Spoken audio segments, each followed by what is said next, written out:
Content creation is basically the art of starting a new habit. You can probably relate to this experience. You plan to record a video for YouTube, but instead, you get yourself scrolling for a long time on social media. You set the goal to write a script for a video, but instead, you just get nervous and ended up watching videos of other creators on YouTube. Maybe it's time to post that weekly video, but instead, you just get caught into house errands and don't make that your priority. Being able to create content in a consistent base as every new habit in our life can be very difficult. But the best part is, it not only adds a structure and purpose to a creative journey, but it also pumps your discipline and determination muscle. You learn to conquer those pesky creative blocks, and then you just become a true content creator. Okay, let's rewind this video to a couple weeks ago. A couple weeks ago, I decided to give a try for audiobooks. It never clicked to me how I could be able to read a book while doing the dishes or cleaning the house. And the first book I tried was Atomic Habits. This book was full of lessons about habit creation. So then I decided to grab those lessons and apply for my life as a content creator. And the first lesson I learned with this book was the power of compounding. Tiny changes in our everyday habits of our lives can make a big difference that we cannot even notice many years in the future. If you were able to improve by 1% each day for an entire year, and those gains compound, you would end up 37 times better at the end of the year. And if you were to get 1% worse, you would whittle yourself almost all the way down to zero. For example, if you get an ice cube and you slowly increase the temperature in the room, the ice might not turn into water. But while you gradually increase the temperature, slowly and surely, at some point, maybe between the hottest degrees, it will melt. And the same happens with content creation.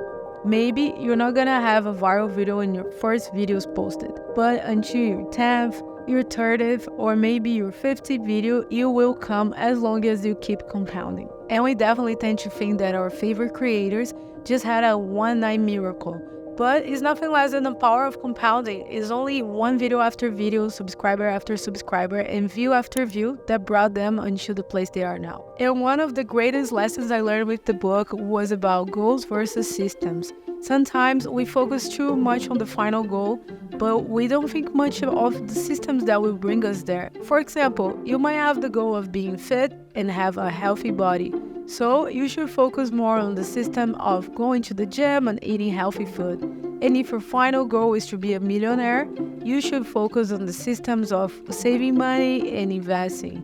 And now, talking a little bit about content creation, if your focus is being a full-time YouTuber, or maybe if your final goal is to have Instagram to sell your services and products, you should look into the systems that will bring you closer to that. And a great way to create that system is to make it obvious. Making your new habit obvious will help you out whenever you need to take that action without using your brain to think that much. And the way that I can make my content creation obvious to me is in the night before, I just let my camera batteries, my lights, and my tripod set up in my living room, so I know that whenever I wake up is a day that I gotta record videos.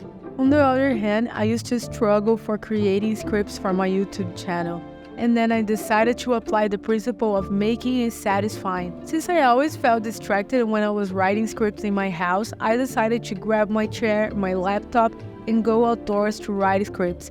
This way, I would have no distraction, I would be in a pleasant environment, and then I was able to make this whole experience very satisfying. Another valuable lesson that I learned with the book, it was that the human motivation will vary if the action that needs to be taken is too hard or too easy. For example, if you need to play tennis with a kid, you might feel bored for a while because you know that's not challenging enough for you. But instead, if you need to play tennis with a tennis pro athlete, you will be too challenged, and that will make you feel like you're not good enough. And the same can apply for content creation.